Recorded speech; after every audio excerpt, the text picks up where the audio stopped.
বকুল কন্যা সন্তানরা তর্পণ করতে পারে না বকুল। তর্পণ করার অধিকার শুধুমাত্র ছেলেদের আছে বলেই তো জানি। না না, এই নিয়ে মতভেদ আছে সমর।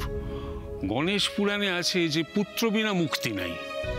আবার বেদ বলছে যে ছেলে মেয়ে উভয়েরই তর্পণ করার অধিকার আছে। দেখো, এতদিন ধরে একটা প্রথা চলে আসছে যে ছেলেরাই তর্পণ করবে, আর আজ যদি বকুল সেটা ভেঙে তর্পণ করতে যায়, সেটা কি ঠিক হবে দাদা? মানে আমি তো আমার বাবারই মেয়ে, তাহলে আমি কেন আমার বাবার জন্য তর্পণ করতে পারবো না? আর এরকম কত মেয়ে তো আছে যারা ইচ্ছে থাকলেও শুধুমাত্র প্রথাটা ভাঙতে পারবে না বলেই তর্পণ করতে পারছে না। এটা তো অন্যায় একটা প্রথা। আমারও তাই মনে হয় বাবা, কারণ আমি যতদূর জানি বাবা মারা যাওয়ার পর বকুলই সংসারের হাল ধরেছেন। আর একটা ছেলের পরিবারের প্রতি যা যা কর্তব্য থাকে উনি তো সব পালন করেছেন। তো আজকে যদি উনি নিজের পিতার মুক্তির জন্য তর্পণ করতে চান, মানে করতে পারবেন না কেন? উনি তো কোনো অংশে কোনো ছেলের চেয়ে কম নন। আমি কিন্তু ওদের দুজনের সঙ্গে একদম একমত। আজকের দিনে দাঁড়িয়ে অন্তত একটা মেয়েকে কোনো অংশে একটা ছেলের থেকে কম বলা যায় না, তাই না?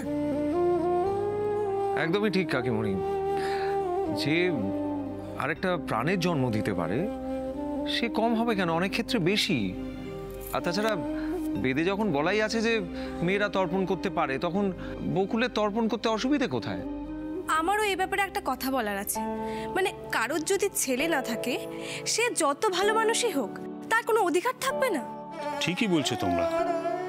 ছেলে মেয়ের মধ্যে ভেদাভেদটা যদি আমরা এখনো দূর করতে না পারি, তাহলে আর কবে করব? আমি এই পরিবারের সবার থেকে বড়। আমি বলছি এই পরিবারে শুধু ছেলেরা নয়, চাইলে মেয়েরাও তর্পণ করতে পারবে। বকুল যাবে আমাদের সঙ্গে ওর বাবার তর্পণ করতে।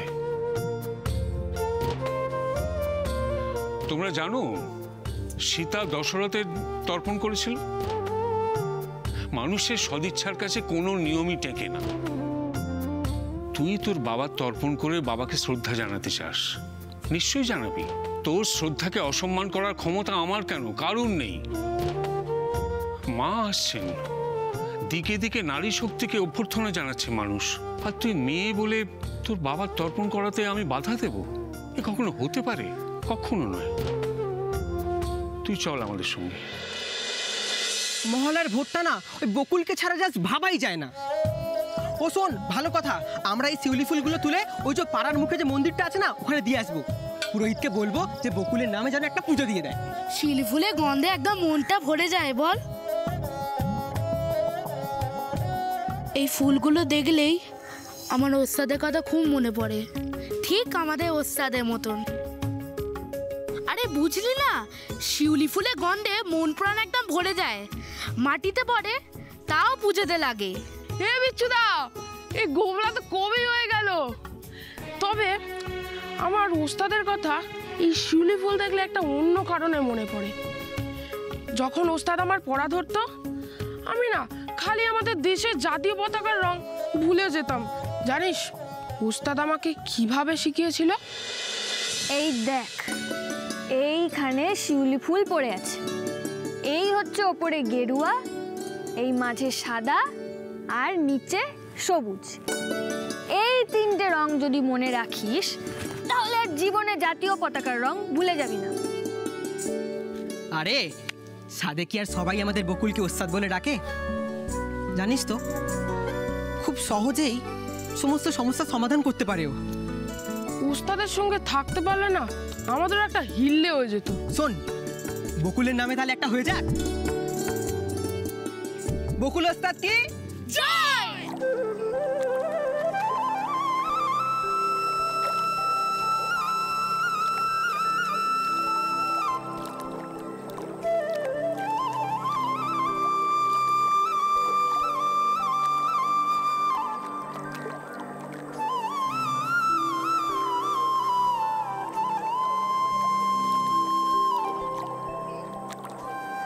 বাবার নাম?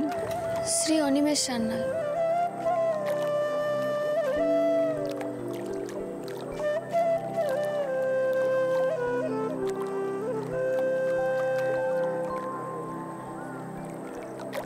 ওং জবাকুসুম সংকাশং কাশ্যপেয়ং মহাদ্যুতিং ধ্বন্দ্বারিং সর্বপাপঘ্নং প্রণতহস্মি দিবাকরম।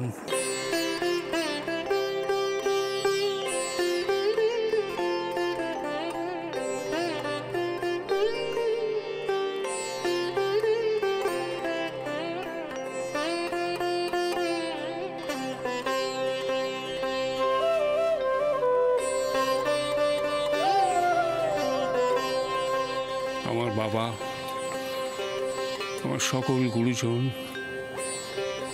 আমার সব পূর্বপুরুষদের শতকোটি প্রণাম। তোমরা যে যেখানে আছো, তোমাদের আত্মার শান্তি হোক। তোমাদের আশীর্বাদ চিরকাল যেন আমাদের উপর থাকে। সকলের মঙ্গল করো, শক্তি দাও সকলকে।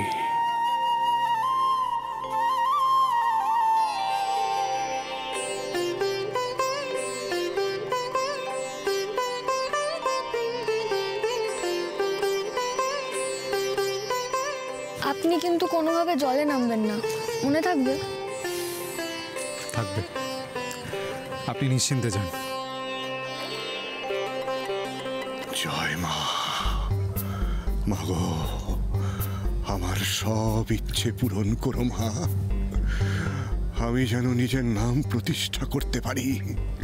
মা গো, আমাকে হারানোর শক্তি যেন কারুর না হয়, কারুর না হয় মা। সব ইচ্ছে পূরণ করো মা, সব ইচ্ছে। জয় মা। এইটুকু তো চেহারা বাবা, তার মধ্যে এনার্জির শেষ নেই। পরশু রাত থেকে লাফালাফি শুরু করেছে। উফ, গোটা রাত বাইক নিয়ে টোটো করে ঘুরেছে, তারপর সকালে উঠেই বাইক নিয়ে বারাসাত চলে গেছে, তাতেও শান্তি নেই। আজকে সকালবেলা উঠে আবার তারস্বরে মহালয়া চালিয়ে দিয়েছে। ঘুমটাই ভাঙিয়ে দিল, ভাল লাগে না। তুই এরকম অদ্ভুত কেন রে দি ভাই? আজ মহালয়া, সেটা ভুলে গেছিস? ভোরবেলা কি বাড়িতে মহালয়াও শোনা হবে না? তো যার ইচ্ছে সে নিজে শুনুক না, মানে বাড়ি শুদ্ধ সবাইকে জোর করে শোনানো তো কোনো দরকার নেই।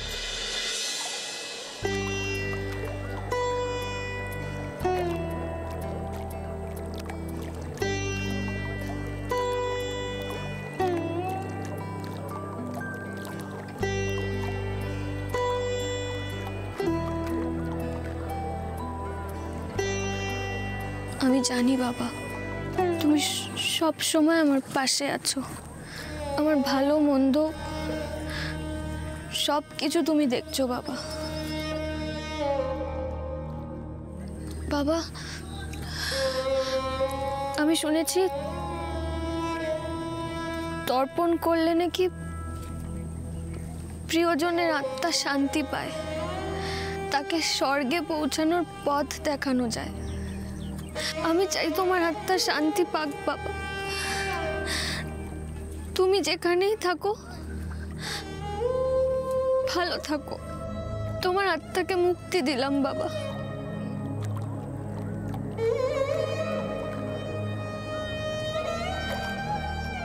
আমার থেকে তুমি যত দূরেই চলে যাও না কেন, আমার বিশ্বাস তুমি প্রতি মুহূর্তে আমার সঙ্গে থাকবে বাবা। তোমার বলে যাওয়া প্রত্যেকটা কথা আমার আদর্শ। তোমার আদর্শের পথ ধরেই আমি এগিয়ে চলেছি বাবা। তুমি আমার মধ্যে আছো, আর সেই জন্যই তো আমি লড়াই করার এত শক্তি পাই। তুমি আমার সঙ্গে থেকো বাবা, সব সময় আমার সঙ্গে থেকো, ভালো থেকো। এই যে কাকিমুনি, তুমিই বলো, মানে আজকাল ইন্টারনেটের যুগে রেডিওতে কেউ মহালয়া শোনে না তো। মানে মানুষ চাইলে যখন ইচ্ছে তখনই মহালয়া শুনতে পায়, সবটাইতে হাতের মুঠোয়। তা না, ভোরবেলায় উঠে সবার ঘুমটা ভাঙাতে হবে। অবশ্য জানবেই বা কি করে, শিক্ষা দীক্ষা তো নেই। আচ্ছা কাকিমণি, মহারানী আমাদের ঘুম ভাঙিয়ে নিজে গেলেন কোথায়? মানে ঘুমিয়ে পড়েছে আবার? ছোট বৌদির কথা বলছিস? আর কার কথা বলবে এসা? মানে আমাদের বাড়ির হিরোইন তো একজনই, সন্দীপ ভাই। ছোট বৌদি না তোর মতো সারাদিন ঘুমিয়ে ঘুমিয়ে সময় নষ্ট করার মেয়ে না রে। কি বললি? আচ্ছা ঠিক আছে, কি হচ্ছেটা কি? সকাল সকাল দুজনে মিলে কি অশান্তি শুরু করেছো তোমরা? এত তর্ক বিতর্ক কিসের? থামো এবার। বকুল গেছে তোর বাবার কাকুর সঙ্গে তর্পণ করতে।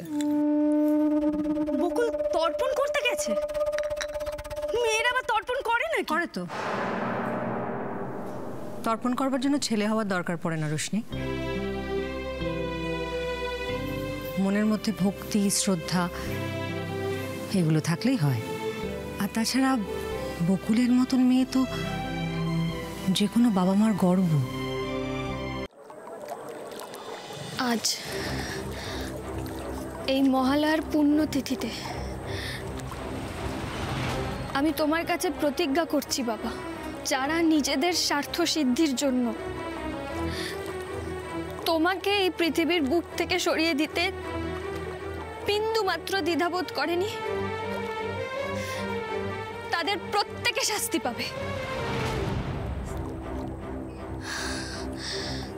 তোমার আদর্শে তোমার মতো পুলিশ অফিসার হয়ে আমি তাদের প্রত্যেককে শাস্তি দেব বাবা। তোমার সন্তান হিসাবে আমার প্রথম কর্তব্য হলো তোমার হত্যাকারীকে শাস্তি দেওয়া।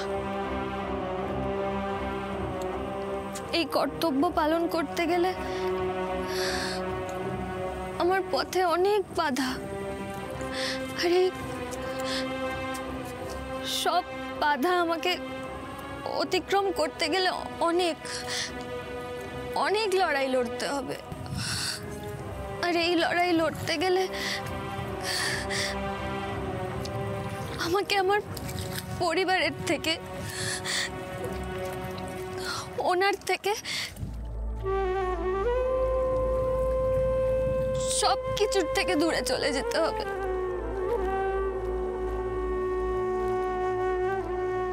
আমার খুব কষ্ট হবে, কিন্তু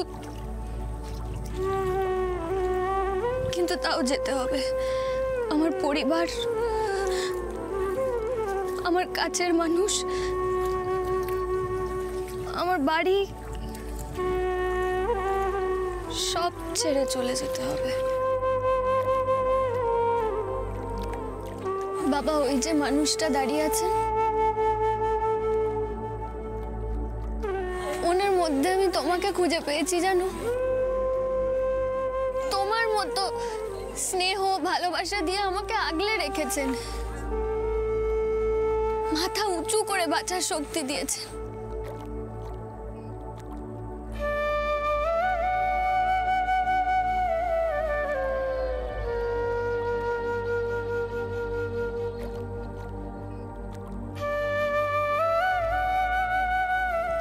আর ওই যে উনি তো সব সময় বন্ধুর মতো আমার পাশে থেকেছেন। এদের সবার প্রতি আমার কৃতজ্ঞতার শেষ নেই, কিন্তু তাও আমাকে এদের সবাইকে ছেড়ে চলে যেতে হবে। সবার ভালোর জন্যই যেতে হবে। তোর বাবা এত কেন দেরি করছে?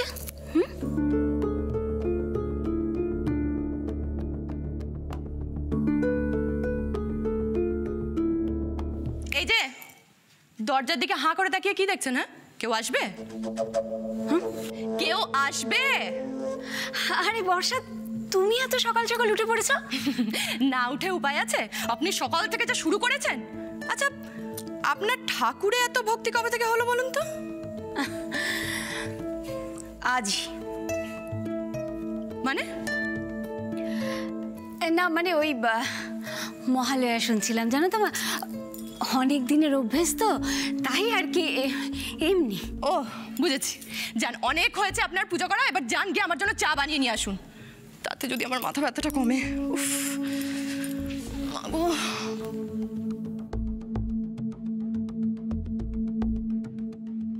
তোমার চা খাওয়া আজ ঘুচে যাবে। দাঁড়াও, আসতে দাও ওকে। তুমি আমার উপর যা ছড়ি ঘোরাও, সেই ছড়ি তোমার মাথায় ভাঙবে। আরে কি হলো, ধ্যান করছেন নাকি এখানে? যান চা নিয়ে আসুন। হ্যাঁ যাচ্ছি। মম,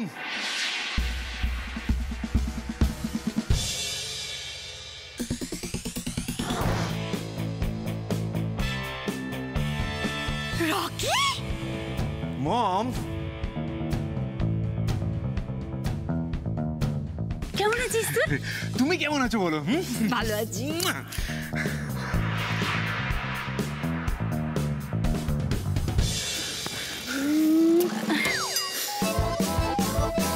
কি রকি এখানে?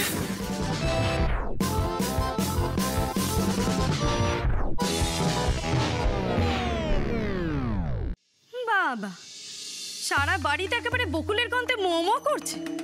আচ্ছা দি ভাই, তোর ছোট বৌদিকে নিয়ে এত কিসের সমস্যা? আজ না হয় রেডিওটা ছোট বৌদি চালিয়েছে, তার মানে তো এই নয় বাড়িতে এই প্রথমবার মহালয়া শোনা হলো।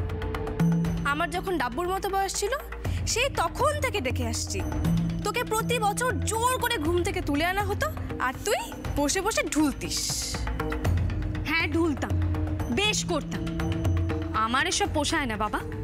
মহালয়া, তর্পণ, এর থেকে ঘুম আমার কাছে অনেক বেশি প্রিয়। সে তো তোকে দেখলেই বোঝা যায় কোনো রকম বডি ফিটনেস নেই। এই খোঁটা দিচ্ছিস তো আমাকে? হ্যাঁ, একটু শান্ত হ না মা, এত রেগে যাচ্ছিস কেন কথায় কথায়? ছোট বোন হয়ে এসে আমার সঙ্গে কিভাবে কথা বলছে সেটা তুমি দেখতে পাচ্ছ না? ছোটরা এরকম ভুল করেই থাকে মা, বড়দের ক্ষমা করে নিতে হয়। আর তাছাড়া মহালয়া, তর্পণ এগুলো যার যার নিজের মনের ভক্তির ব্যাপার, শ্রদ্ধার ব্যাপার। দি ভাই, তুই না হয় মেয়ে, সৌরভ দা তো ছেলে, কই ও যাবে না তর্পণ করতে? না রে, আমার মতো আমার বরেরও এসব বাড়াবাড়ি পোষায় না। আর যে মরে গেছে তার জন্য এসব করে হবেটা কি? রোশনি, নিজের বাবা মা, গুরুজন, তাদের আত্মার শান্তি কামনা করলে না কোথাও একটা নিজের আত্মাও শান্ত হয়, পবিত্র হয়। কাকিমণি, তোমরা দুজনে মিলে তখন থেকে কিন্তু আমাকে অপমান করছো। রোশনি, আমি তোকে অপমান করিনি মা, আমি তোকে শুধু বোঝানোর চেষ্টা করছি। এগুলো আমাদের রিচুয়ালস, এগুলো অবজ্ঞা করবার বিষয় নয়, সম্মান করবার বিষয়। আচ্ছা দি ভাই, তুই নিজে যদি এরকম বিহেভ করিস তাহলে ডাব্বুটা কি শিখবে? থাক, তোকে সেটা নিয়ে ভাবতে হবে না। ওর বাবা মা এখনো বেঁচে আছে। বেশি পাকা। জয় মা দুর্গা, আমার শত্রুদেরকে বিনাশ করো মা, আমি যেন খুব সহজে আমার লক্ষ্যে পৌঁছে যেতে পারি। জয় মা দুর্গা, দুর্গতি নাশিনী, আমার চলার পথ মসৃণ করো মা, আমি তোমার কাছে মানত করছি। অষ্টমীর দিন আমি জোড়া পাঁটা দেব, আমার চলার পথে যে বাধা হয়ে দাঁড়াবে সে যেন তার উদ্দেশ্যে কোনো দিন সফল না হয় মা। এত মন দিয়ে কি প্রার্থনা করছো বকুল? আমার নাগাল তুমি কোনো দিন পাবে না। যা হয়ে গেছে সেটা বদলানোর ক্ষমতা তোমার নেই বকুল। তার চেয়ে বরং মন দিয়ে একটু তর্পণ করো, যাতে তোমার বাবার অতৃপ্ত আত্মা মুক্তি পায়।